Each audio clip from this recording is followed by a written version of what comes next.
So here's a really fast description of this new sketchbook assignment called Color Mixing Exercise. So to get set up, you're gonna wanna get an image from a magazine and you're gonna wanna pick one with a lot of different colors. Now, if I look really carefully, even just in this section, right, I could match, there's a lighter color, a middle tone, a darker color, and an even darker color.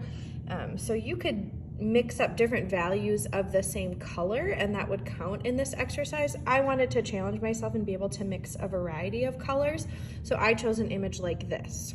Okay, you're gonna wanna have a 2-page spread. One page is gonna be where you glue down your magazine image and one page should just be some white paper.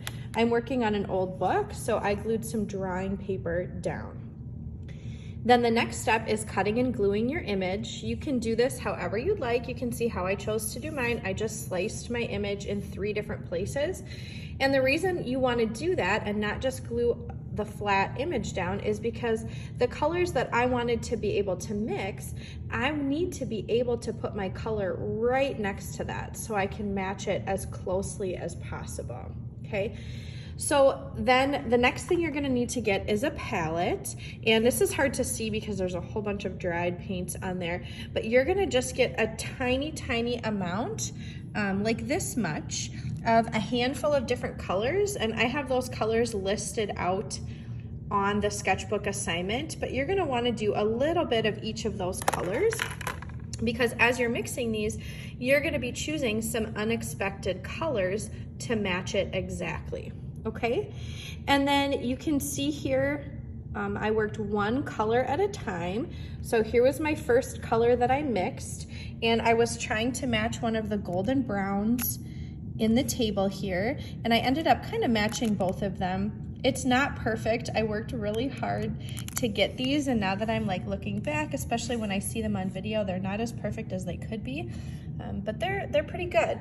And then, so what I did here is on my palette, I just used my brush, I mixed up the color, and then I painted it, and I painted over the same spot a few times because I wasn't getting it exactly right. And then once I got it to where I wanted it, I went over to my clean side and I just painted a little swatch. And then right away, I labeled it as color 1, and I wrote down the colors that I used to create it. So I used 2 different types of yellow, I used a brown color called raw sienna, and then I used a white. Okay, and then you just go through and continue to pick. So my second color I mixed was this to match the book.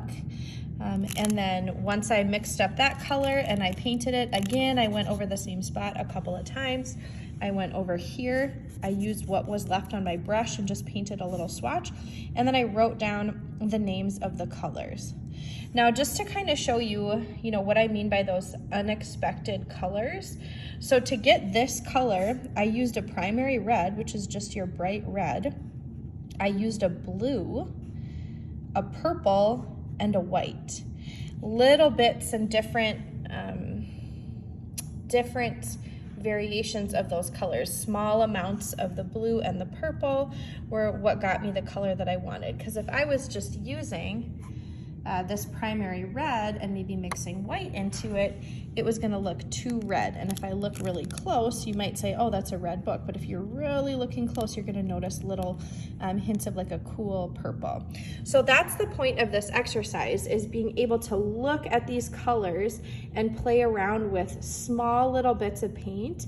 Now, every time I'm mixing these up, I'm literally just getting a brush full, okay? I'm not getting more than like when I mixed this color, I did not get any more paint than what I needed to paint that spot and to paint that spot. So you're not mixing up big puddles of color, okay?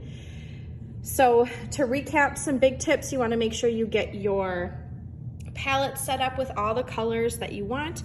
You wanna have your image cut up. You wanna have a 2-page spread, and then you wanna mix the colors one at a time. And after you mix it and you paint it down, you get it to match how you want it, you're gonna go over to your blank piece of paper, you're gonna paint a swatch, and then right away, because it's very easy to forget, you're gonna write down the colors that you used to mix that.